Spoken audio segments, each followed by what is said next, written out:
స్వామి చెప్పండి. అపూర్వ మచలారోహ దివ్య దర్శన కారణ శాస్త్రు ముద్రాత్ మహాదేవ దేహిమే వ్రతమోచనం. అపూర్వ మచలారోహ దివ్య దర్శన కారణ శాస్త్రు ముద్రాత్ మహాదేవ దేహిమే వ్రతమోచనం.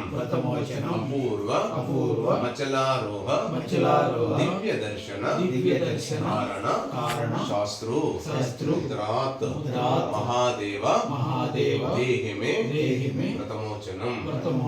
స్వామి స్వామి ఆనంద చిత్తనయ్యనయ్యప్ప స్వామి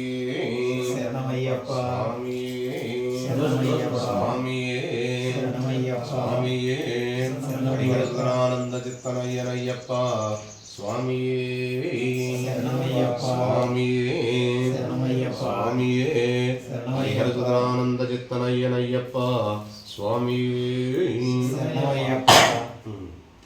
ఇంతటితో మీ దీక్ష పూర్తి అయితే ఈ రోజు వరకు ఎలాగైతే దీక్షలో ఉన్నారో అంటే మధ్యాహ్నం పూట భోజనం, సాయంత్రం భిక్ష, ఇది ఈరోజు.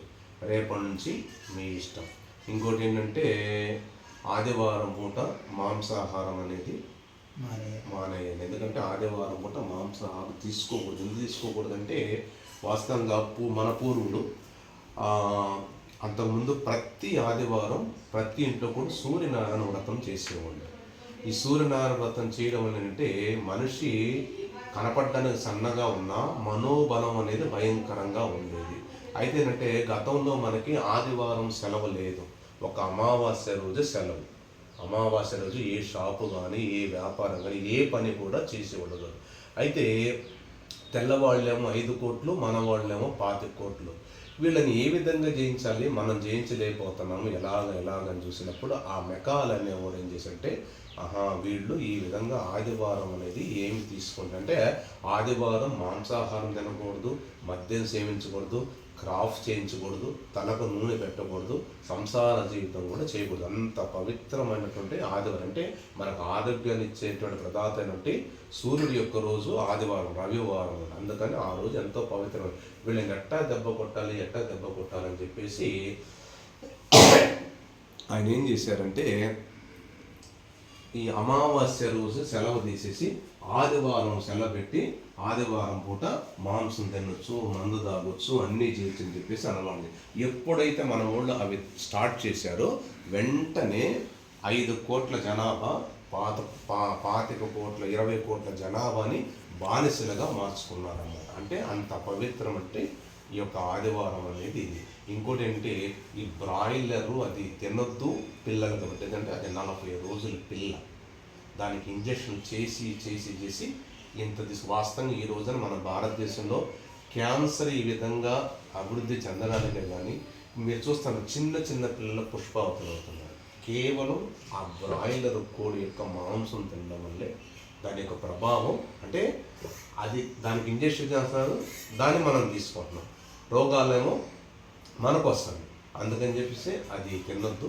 ఇంకోటి మనకి రోడ్డు మీద చేపలు అమ్ముతుంటారు, లైవ్ చేపలు, అవి కూడా మంచిది. ఎందుకంటే ఈ కోడి పేగులు ఇవన్నీ తీసుకెళ్ళి వాటికి ఆహారం ఇస్తున్నారు. సంవత్సరానికి 1/2 కేజీ పెరగాల్సిన చేపని సంవత్సరానికి కేజీన్నర చేస్తున్నారు. అవి ఎవరు తింటున్నాం? మనం తింటున్నాం. దాని అంటే లైవ్ కదా, బతికుంది కదా అనుకుంటాం, కానీ వాస్తవంగా దానికన్నా చనిపోయిన సముద్రం చేప, నదీ చేప చాలా మంచిదన్నమాట. అది అంటే ఇది తినవద్దు అని నేను చెప్పను. కాకపోతేనంటే ఒకవేళ తినాలనుకుంటేనంటే మంచి ఇది తీసుకోవడం మంచిది. ఇంకేంటంటే ఈ హోటల్లో వాటిలో మీరు ఎక్కడికైనా ముస్లిం హోటల్లోకి వెళ్ళారంటే కంపల్సరీగా వాళ్ళు ఆవు కొవ్వు అనేది పక్కాగా కలుపుతారు, కలపకుండా చేయరు. ఇంకోటి మీరు చూస్తుండగా మూసి ఇవన్నీ చేస్తారు. అది మనం అబద్ధం అనుకుంటాం, రియల్ జరిగేయే మనకు వస్తుంది. అది వాళ్ళ ఆచారం అంటారు, వాళ్ళ ఆచారం. నేను ఒక వాళ్ళల్లో పెద్ద ఆయన బూట్లు నాకుతున్నాడు, బూట్లు ఇంకొకడు వాళ్ళు బూట్లు నాకుతున్నాడు. దాని మీద నీళ్లు పోస్తే కాలు ఆ నీళ్లు అట్లా నోట్లోకి ఆచారం. వాళ్ళ ఆచారం. మళ్ళీ ఆ నీళ్లు తెచ్చుకుంటాడు. దేవుళ్ళే పని